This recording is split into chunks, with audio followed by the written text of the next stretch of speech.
So today I am in the park once again, and I'm going to read you some mantras from Fifth Dimensional Healing.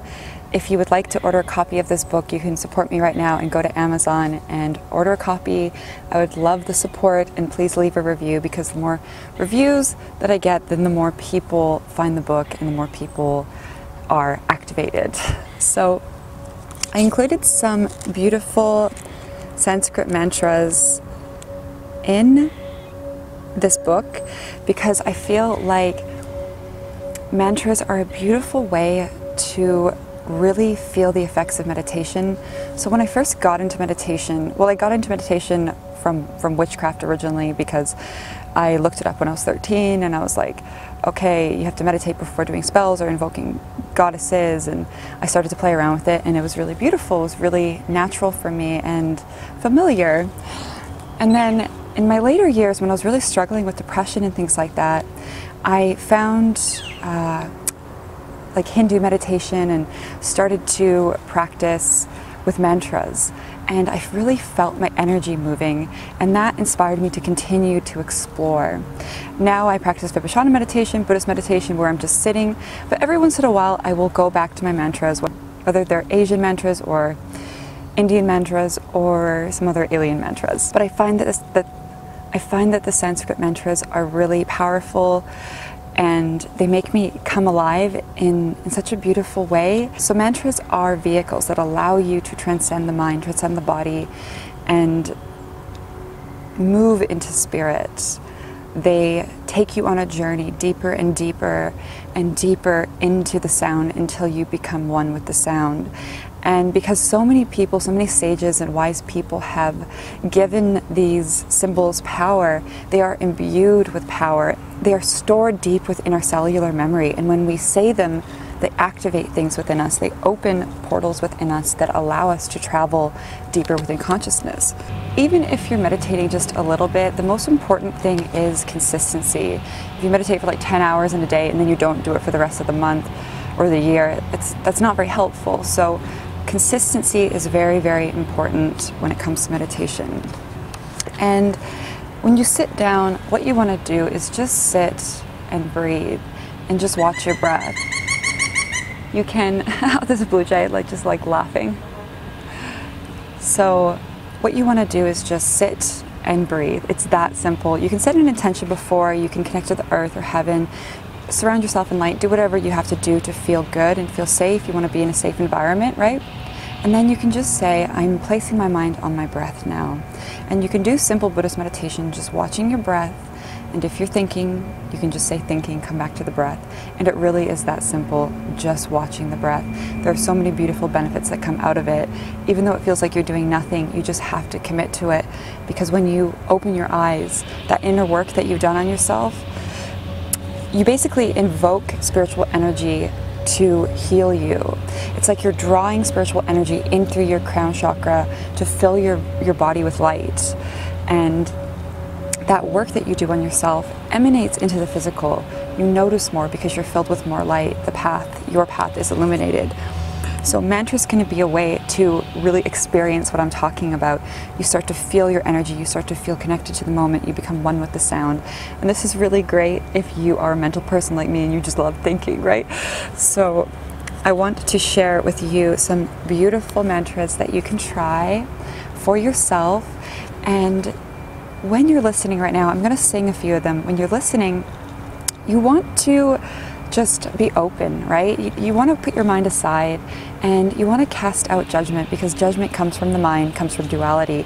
So move into the heart space and you want to listen with your heart. Open your heart and actually allow the mantra to enter your heart. You can also play with the mantra after hearing them and say it to your gut, which is also a brain, and of course you want to say it in your mind. And if all three say, yes, this is the mantra for me, really start to play with it. And you can read more in my book, of course. I've included a lot here for you. Okay, so the first one is Om Namo Narayanaya. Om Namo Narayanaya. Om Namo Narayanaya. This is the mantra of Vishnu chanted to invoke his all-pervading power of mercy and goodness. This is the mantra that brings love, prosperity, wisdom, and freedom from attachment to ego. So Vishnu is Krishna, Christ consciousness, moving into the heart space and feeling one with everything and just feeling good and wonderful. So the next one is Om Shri Deventre Namaha. Om Shri Deventre Namaha. And this is a healing mantra for all levels of healing. So if you're going through a healing crisis, you can say this to yourself and feel really good again. So the next one I'll share with you is Om Radha Krishnaya Namaha.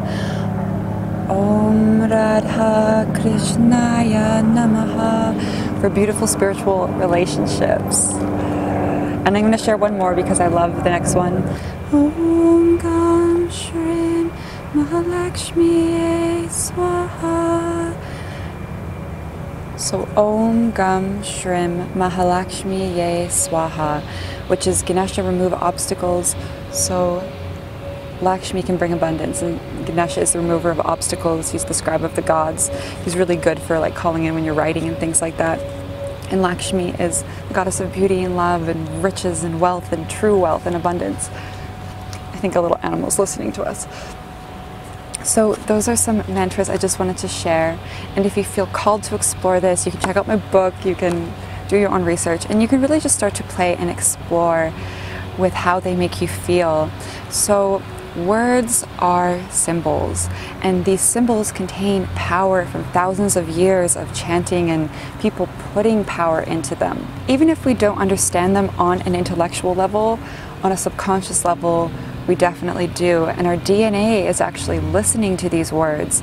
And I've spoken about this before from my research. I really have researched quite extensively into how DNA is affected by sound and light and energy, and we really do have the power to transform ourselves, transform our whole bodies, transform our DNA, which writes the code of this world with sound. So sound healing is the way of the future, energy healing is the way of the future, and I'm really sure that people are starting to wake up to how these ancient practices that have been forgotten about need to come back now, because we're literally killing ourselves for beauty and for things that are just ridiculous. And what you want to do when you're practicing this is get yourself into a really relaxed state. If you need to just sit and breathe, the idea is to get into the theta state, because in the theta state, when your brain is producing these theta brain waves, you can actually reprogram your subconscious mind. So these powerful symbols and tools will enter you in a subconscious way, and you won't have to think about it. You'll just start to see life from another perspective. You'll start to view all of reality as a beautiful dream that you are dreaming into this existence.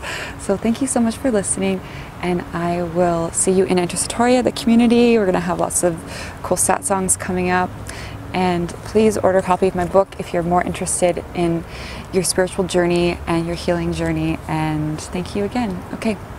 Bye.